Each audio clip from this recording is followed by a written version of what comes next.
The night began with a feeling that Ethan Miller could not explain, a quiet pull in his chest as he stood alone in the hallway of his modest Oregon home, the kind of house built for families but now holding only two people who were trying not to feel too much, and as the heater hummed and the clock ticked, he sensed that something small but important was about to happen, even though nothing dramatic was taking place, because moments that change lives often arrive quietly, and that night felt heavy with unspoken meaning from the very start. As Claire Dawson slept on the couch with a book resting loosely on her chest, her face tired in a way that came from emotional pain rather than physical work, and Ethan paused when he saw her there, not wanting to wake her, noticing how the soft lamplight showed the sadness she tried to hide during the day, sadness from a broken engagement that had left her unsure of her future and shaken her trust in love, and though she had moved in with him, saying it would be temporary, weeks had turned into months, and their shared space had slowly filled with late-night talks, careful laughter, and long silences that said more than words ever could, and Ethan knew he should not feel the way he did, because life had already taught him how fragile relationships could be, his own divorce still a quiet ache he carried, but caring was not something he could switch off, and as he gently picked up the blanket from the chair and draped it over Claire,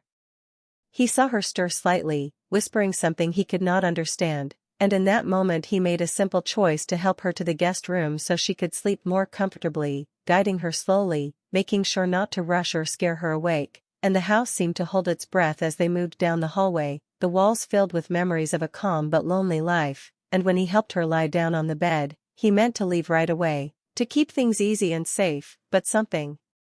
stopped him when he saw her there, peaceful and vulnerable, her guard finally down, and he sat on the edge of the bed without thinking, telling himself it was only for a second, just to make sure she was okay, yet that second stretched, filled with thoughts he had avoided for months, thoughts of how much he admired her strength, how her presence had softened the quiet house, how her laughter had slowly brought warmth back into his days, and as he tucked the blanket around her shoulders with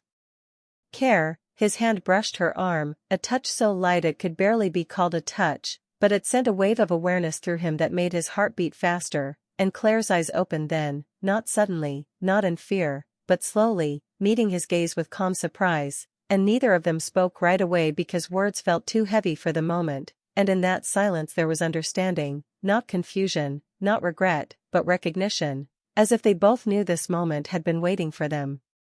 And when Claire finally whispered that he did not have to do this, her voice carried more than gratitude, and Ethan's reply that he wanted to felt honest in a way that scared him, because it meant admitting to himself that this was no longer just kindness, and as he stood to leave, trying to return to the safety of distance, Claire asked him not to disappear that night, her words soft but full of feeling, and Ethan froze at the doorway, realizing that walking away now would not undo what had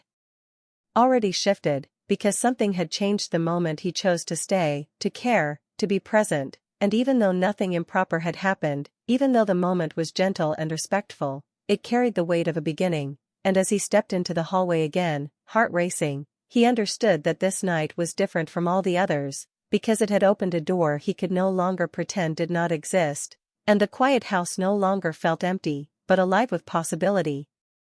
uncertainty, and a feeling that would follow him long after the lights were turned off, marking the start of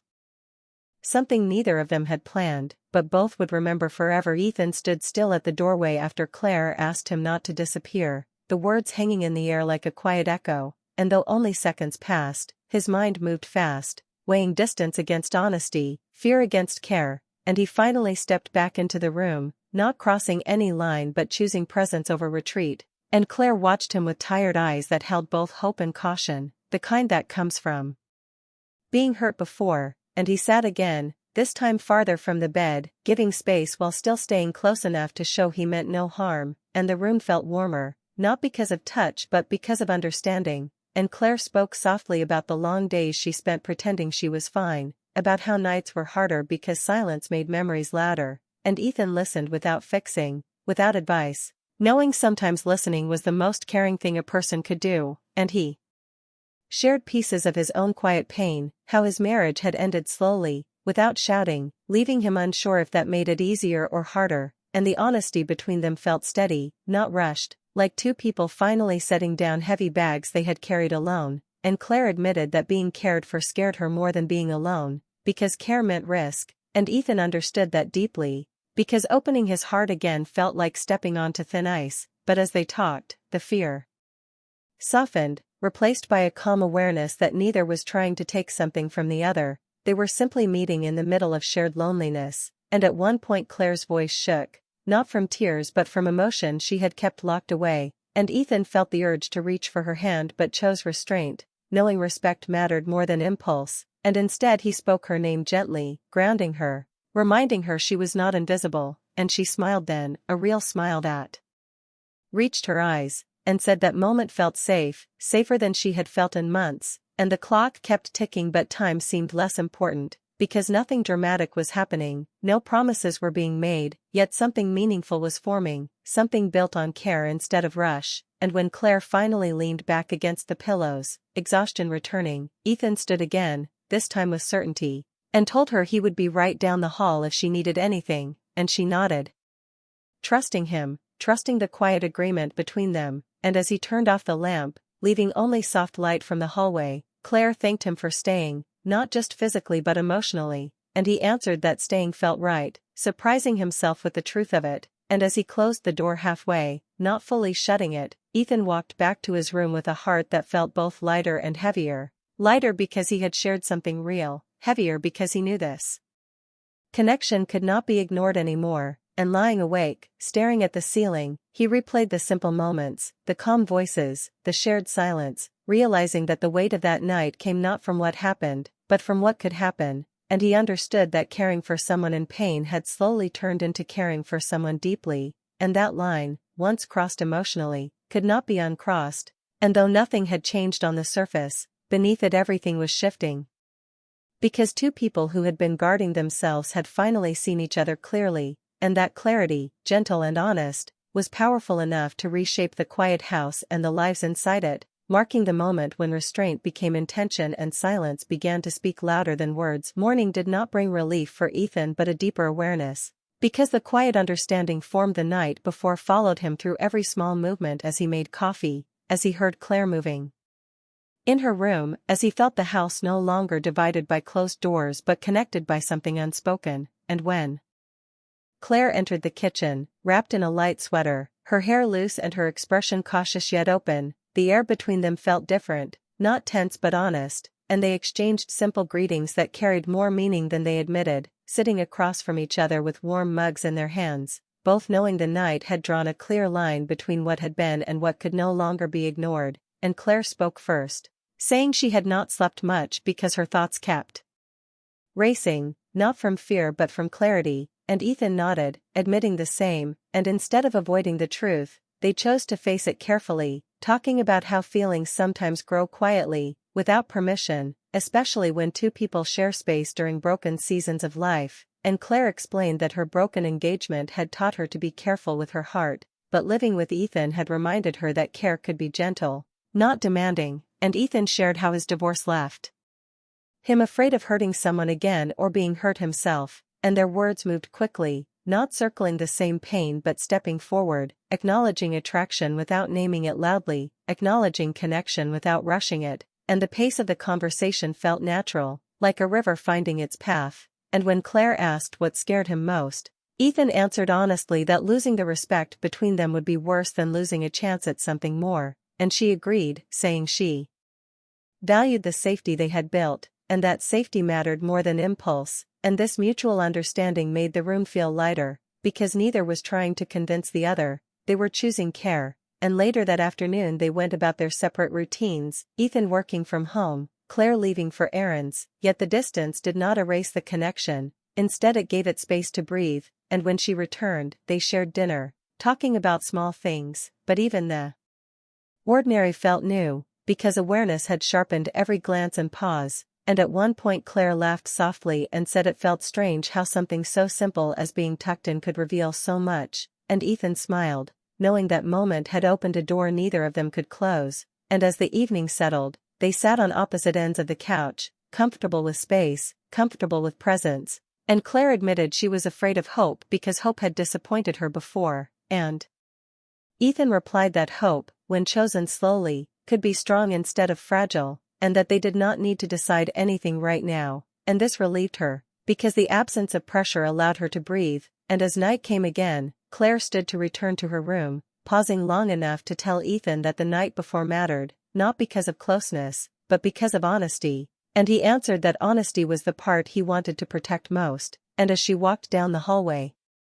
Ethan realized something had shifted inside him, not dramatically, but firmly, because he was no longer pretending that this was just temporary, and though uncertainty remained, it felt less like a threat and more like a responsibility, and lying awake later, he understood that the careful choices of the day had changed everything more than any rushed action could have, because two adults choosing restraint, respect, and truth had created a foundation stronger than impulse, and that foundation,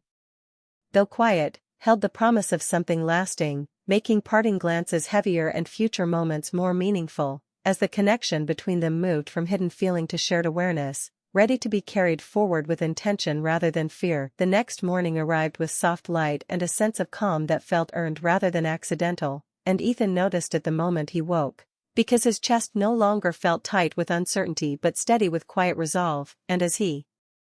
moved through the house preparing breakfast, he realized that the fear he once carried had shifted into something clearer, something grounded, and when Claire joined him, dressed for work and looking more like herself than she had in weeks, there was an ease between them that did not erase the past but honored it, and they spoke naturally, quickly, not circling the night again but allowing it to sit where it belonged, acknowledged and respected, and Claire said she felt stronger than she had in a long time, not because her pain was gone, but because it had been seen, and Ethan understood that being present had mattered more than any grand gesture, and as they shared breakfast, they talked about real things, about plans, boundaries, and how they would move forward with care, agreeing that nothing needed to be rushed or hidden, that honesty would guide whatever came next, and when Claire left for work, she paused at the door and thanked him for treating her with kindness instead of expectation, and he answered that kindness was not a choice for him but a value. And after she left, Ethan stood alone in the quiet house, realizing it no longer felt empty but full of intention, and the day moved fast as he worked, yet his thoughts stayed clear, not distracted by fantasy but focused on responsibility, knowing that real connection required patience, and when Claire returned that evening, tired but lighter, they shared dinner again, the routine now carrying warmth instead of distance, and they spoke about the future carefully, acknowledging that life was still complicated, that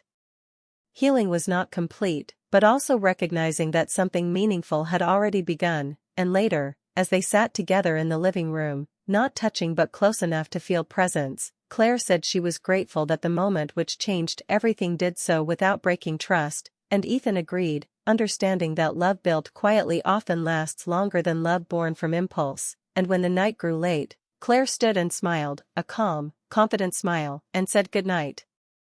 And Ethan watched her walk down the hall knowing that what mattered most was not the moment itself but how they chose to carry it forward, and lying in bed, he reflected on how a simple act of care had revealed a deeper truth, that love does not always arrive loudly, sometimes it comes through patience, restraint, and respect, and he knew that whatever the future held, he would remember that night not for drama or regret, but for clarity, because it showed him that change does not always demand